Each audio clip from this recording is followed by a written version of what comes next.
अगर x plus Y plus Z बराबर हो जाए यू के, y प्लस जेड बराबर हो जाए यू वी के और z बराबर हो जाए यू वी डब्ल्यू के, तो हमें ये बताना है कि जो पार्शियल डेरिवेटिव है ये किसके इक्वल होगा। एक्चुअली ये partial derivative of X Y Z equal to partial U V W, और इसको हम इस तरह से नहीं बोलते हैं, इसको हम जैकोबियन बोलते हैं। और इसको फाइंड करने का तरीका जो होता है वो डिटर्मिनेंट की हेल्प लेते हैं हम। तो हम इसको सॉल्व करते हैं। तो जैसे कि यहाँ पर दे रखा है x plus Y plus Z equal to U दे रखा है हमें, और y plus Z equal to U V दे रखा है, और z equal to U V W दे रखा है। आप देखेंगे तो इस तरह से डिक्रीजिंग ऑर्डर में है, और इस तरह से आप देख सकते हैं ये किस तरह से चल रहा है। इसमें एक पैटर्न फॉलो हो रहा है। अगर इससे हम यहाँ पर एक्स वाई जेड का वैल्यू निकालते हैं, तो अगर आप लास्ट से चलते हैं in terms of you V W के, तो z जो है वो ऑलरेडी है यू वी डब्ल्यू, और अगर z की जगह हम ये वाला रिप्लेस कर दें इसमें, तो यहाँ से y का वैल्यू आ जाता है U V minus U V with in bracket 1 minus W, और अगर इस वाली में अगर हम y और z की वैल्यूज को पुट कर दें तो x का जो वैल्यू आता है वो आता है u with in bracket 1 minus V. अब हमें जैकोबियन निकालना है, यानी कि ये निकालना है partial X Y Z upon partial U V W, और इसको हम जैकोबियन कह सकते हैं। और इसका जो मीनिंग होता है वो होता है determinant, means partial X upon partial U, partial X upon partial V, partial X upon partial W.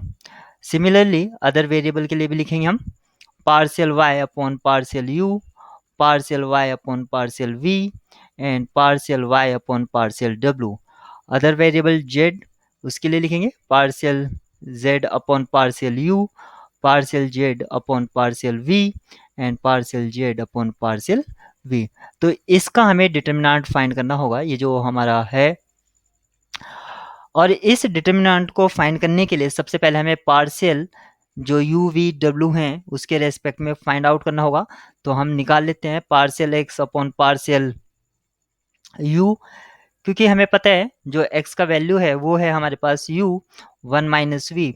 अगर हम u के रेस्पेक्ट में इसको पार्शियल डेरिवेटिव ले रहे हैं तो इसका सिर्फ डेरिवेटिव करेंगे और इसको ट्रीट करेंगे एज ए कांस्टेंट, और जब हम इसको एज ए कांस्टेंट ट्रीट करेंगे तो ये जो वैल्यू है ये सेम इसी के बराबर हो जाएगा। तो ये यहाँ से मिलेगा 1 माइनस वी। अब हम partial x upon partial v निकालेंगे, तो सिर्फ v वाली टर्म को कंसिडर करेंगे, तो यहाँ पर इसका जो मल्टीपल होगा वो माइनस यू आ जाएगा, और partial X with respect to partial W ये हमारा हो जाएगा 0। सेम हम अदर वेरिएबल के लिए निकालेंगे, यानी कि y के लिए निकालेंगे, और जो y था वो था हमारे पास U V with in bracket 1 minus W. तो इसके लिए partial y upon partial u निकालेंगे, और ये जो वैल्यू है ये वैल्यू होगी equal to v 1 minus W partial y upon partial v, ये वैल्यू होगा u 1 माइनस डब्ल्यू के, और partial y upon partial w, और ये जो वैल्यू है ये होगा माइनस यू वी के। हम अदर जो लास्ट वेरिएबल z है उसके लिए भी निकाल लेते हैं, और जो z है वो हमें दे रखा है ट्रांसफॉर्मेशन में यू वी डब्ल्यू।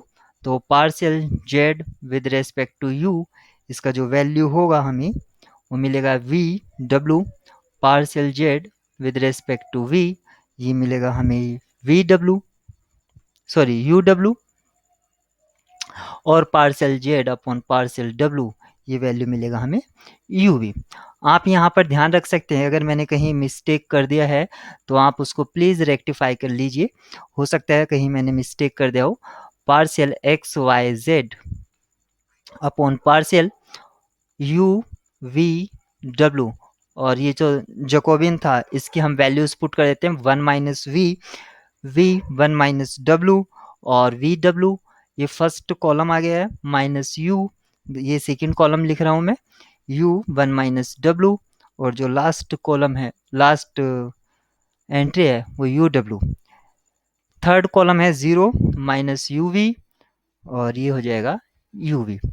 तो आप देख सकते हैं यहाँ पर यू वी इसमें भी है, और अगर इसमें डिस्ट्रीब्यूटिव प्रॉपर्टी अप्लाई कर देंगे तो आपको यू वी यहाँ पर भी मिल जाएगा। तो आप इसमें ट्रांसफॉर्मेशन लगा सकते हैं, R2 को चेंज करिए R2 प्लस R3 से, और अगर आप इसमें चेंजेस करते हैं तो हमें क्या मिलता है, पहला रो आपको ऐसे ही मिलेगा 1 माइनस वी माइनस यू और 0। सेकेंड रो जो आपको मिलता है वो मिलेगा वी यू 0, और जो लास्ट रो है वो मिलेगा वी डब्ल्यू यू डब्ल्यू और यू वी। अब इसका हमें डिटर्मिनेंट फाइंड आउट करना होगा। आप इसको थर्ड कॉलम में डायरेक्टली एक्सपेंड भी कर सकते हैं, अदरवाइज आप देख सकते हैं कि v इसमें भी है फर्स्ट कॉलम में, और या फर्स्ट रो बोलिए, और सेकंड रो में मे बी v है, v और u है। तो हम अगर ऐड कर देते हैं, यानी कि R1 में हम क्या चेंज कर रहे हैं, R1 प्लस R2, अगर हम ये रो ऑपरेशन अप्लाई करते हैं तो हमें मिलेगा,